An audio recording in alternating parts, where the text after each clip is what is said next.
Okay, so now we're going to begin a new topic, which is the Jacksonian period. And the way we're going to approach this topic is to look at both economic changes and political changes that happened during the Jacksonian period. These are both critical episodes in our country, economically and politically speaking.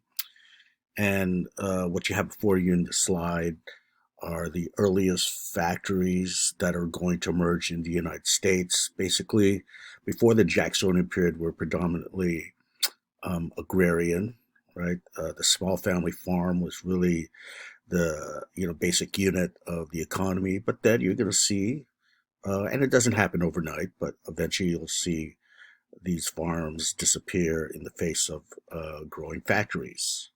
Now, let's not forget that Hamilton had his famous report on manufacturers, which we discussed previously, and his vision is going to be realized. That is to say, the United States becoming commercial and industrial rather than predominantly agrarian, as Jefferson envisaged. And the other picture is, of course, President Andrew Jackson. As you know, he's on the $20 bill we have today. And he's going to be really the symbol of changes in our American democracy.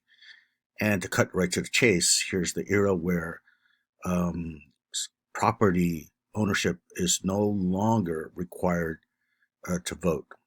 Okay, so they eliminate property qualifications, which means that you could be poor. Of course, you still have to be male, but you could be poor and still have the right to vote in the United States. So this is a major achievement in the history of not just American democracy, but democracy in general in the world back then. But before we move to the Jacksonian period, we need to talk about this period called the Era of Good Feelings. It's sandwiched in between the end of the War of 1812, which, let me remind you, ends in 1815.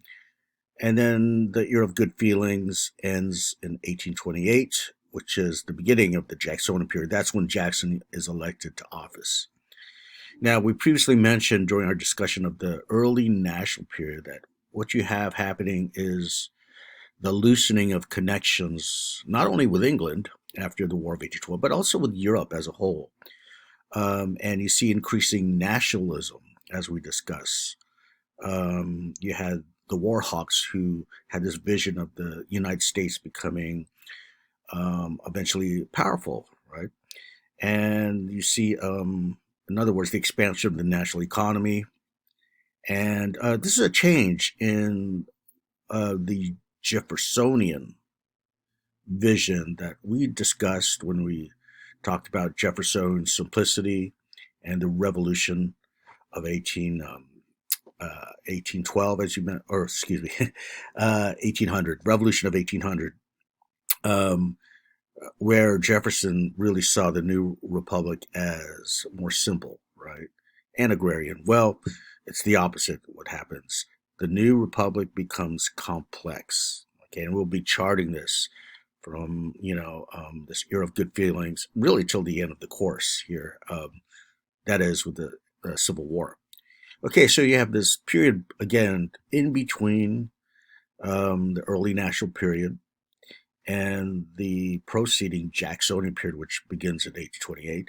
So, why is it called the era of good feelings? Well, this short period of 13 years, here's when you see the citizens of our country, not to mention the leaders, um, no longer feel uncertain or insecure about the survival of the republic. If you remember, that's why or the leaders back then, came out with a new constitution by 1789. It's because they felt the old government and the old republic was staring into the abyss of disaster. Well, the Constitution seemed to be working. Not only that, we had this war with England, and we didn't lose. We didn't win, but we didn't lose, which is a way of winning. But you see increased nationalism, right?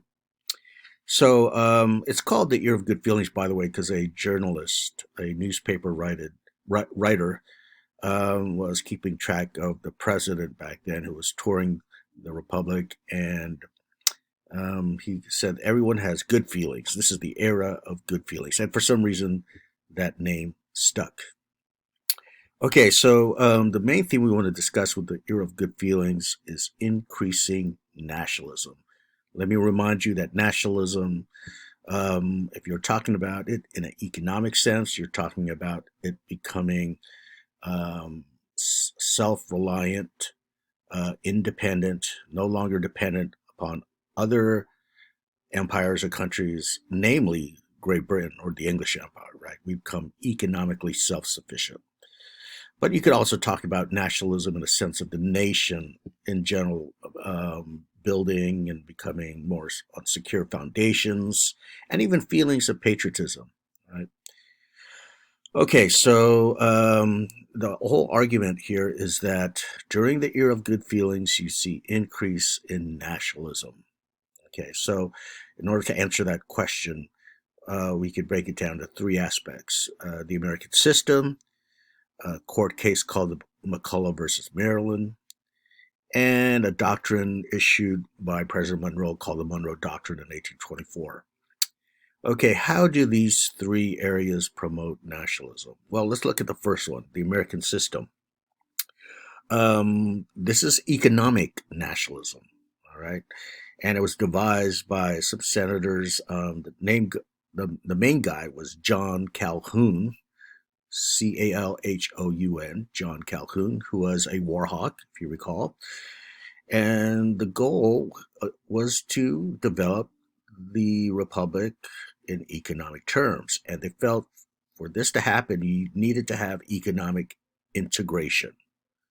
Okay. And the ultimate goal, as stated here, once you integrate and you build the economy, you'll be self-sufficient. You won't be dependent or beholden in economic terms upon other nations. Okay, so this was the goal, and before the American system, well, we weren't really connected. You had all these states, but you didn't see infrastructure, really, namely roads, right, for commodities to flow in order to develop economically and commercially. Well, you need to connect the country, especially in an infrastructural sense, the building of roads and other means of transportation, canals, right? Eventually, railroads by the 1830s and 40s. So this was the goal to achieve economic self-sufficiency, and it was called the American system. And by the way, when you think of American, you're thinking of nationalism, right? America, nationalism. Again, in order to enable the flow of commodities and capital and labor and so forth, you needed to unite the country, especially infrastructurally. So you see this project to increase the infrastructure. Let me move a little bit forward here, and this happens: the transportation revolution. Now, all these arteries you see spreading, which are you know basically roads and as mentioned here, turnpikes and so on. They didn't exist, let's say, in 1815. All right, and by the way, it cost more to ship something. By the way, we use that term "ship" even today when it's not being shipped on a ship, right? But back then everything moved faster if you shipped it on the seas. So because of lack of roads, it cost a lot more to ship something from the East Coast to let's say, Kentucky or Ohio than it did to ship something to England. All right, because of the lack of roads again. So what needed to be done, it was felt, was to develop it. All this arteries here and all these. This is called the transportation revolution, right? We see all these things like stagecoaches, turnpikes, the invention of the steamboat by Robert Fulton in the early 1800s. Eventually, the railroads, as I mentioned, the canal system, which is this. You may have heard of, the Erie Canal in upstate New York and other areas where enabled passage by boat and steam engines, right? You got to think steam engines as modern technology back then, right? They're using steam as a source of power rather than, the wind in the sails of the ship, right? So this is what happens with the American system. And it was very successful in consolidating the economy. And therefore, again, the attempt here was to, excuse me, was to, promote economic self-sufficiency. And that's indeed what happened here. Next is McCulloch versus Maryland. And this involves, again, what we call the elastic clause, right? The necessary and proper clause in the Constitution. We talked about that in a previous lecture. But let's remember how controversial that was. If you were Jefferson, you felt that the necessary and proper clause led to abuse of authority, overstepping the mandate of the government, right? Because you could make up any law, it seemed, as long as you justified it as, crucial to the accomplishment of an actual end or goal that's listed in the Constitution. So, however, in order to achieve economic self-sufficiency, it was felt that the necessary and proper clause was crucial, was vital. And of course, another name for the necessary and proper clause is implied powers, right? Also remember that during the creation of the first American bank, right, the National Bank, Washington, the president back then, and Hamilton appealed to the necessary and proper clause in the Constitution. So what happens here is this court case, McCulloch versus Maryland, leads to the Supreme Court saying that for all future cases, the necessary and proper clause, also known as implied powers, right, is going to trump that of what we call constructionism, which is the literal interpretation, right? Okay, so in other words, Hamilton wins the debate, right? From now on, implied powers has precedence over constructionism, that is literal interpretation. So, meaning that it might be not be literally stated in the Constitution that the government has this power, but as long as you can justify it, then it could be done, right? So, in the matter that I mentioned earlier, so here is eliminating an obstacle for economic nationalism. So hopefully you can see how that's tied to economic nationalism. You eliminate obstacles, political obstacles, legal obstacles that may be in your way in your pursuit of economic integration and economic self-sufficiency. Okay, another thing is the Monroe Doctrine of 1824 during the era of good feelings. And let's remember that's what's happening in Europe is the age of empire. But during the 1820s, you see in the New World, or what used to be called the New World, right now, let's say Latin America, some colonies starting to revolt against their European masters. Okay.